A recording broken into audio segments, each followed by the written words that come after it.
Tata দাও, হাতে tata দাও। ঠিক আছে, তোমাদের ভয় নাই। এই ফোনটা স্পিড দেন। একদম রাখি। দাও। চলো তাহলে ফোন নিয়ে নাও, দেরি না করি। অনেক হয়ে গেল।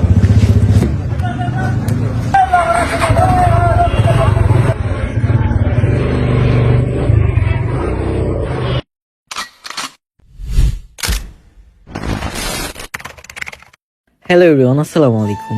আশা করি আপনারা সবাই ভালো আছেন। আজকের ভিডিওটা একটু এক্সপেন্সিভ এন্ড একটু আলাদা, একটু অন্যরকম।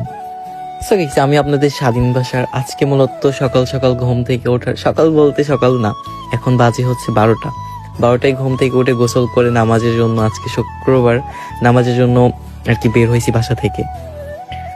সো আমার সাথে আছে হৃদয়, তো নামাজের জন্য যাব এখন। শুরুতেই বলি গাইস, আমার ফেসের দিকে কেউ তাকাবেন না। আমার ফেস নিয়ে কেউ কোনো কমেন্ট করবেন না। মানে আমার হচ্ছে একদম কলা চিলার মতো চেহারা লাগতেছে আজকে।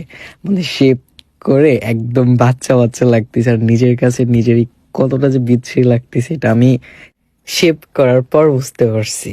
আর এত ছোট করে আমার দাড়ি কাটার কোনো ইচ্ছাই ছিল না, ব্রণের জন্য আর কি। তো ডাক্তারের পরামর্শ নিয়ে হচ্ছে আমার ফেসে কিছু ক্রিম ইউজ করার জন্য দিছে। তো এই জন্য আর কি ডাক্তার বলছিল একটু ফেসে যদি একটু ক্লিন শেপ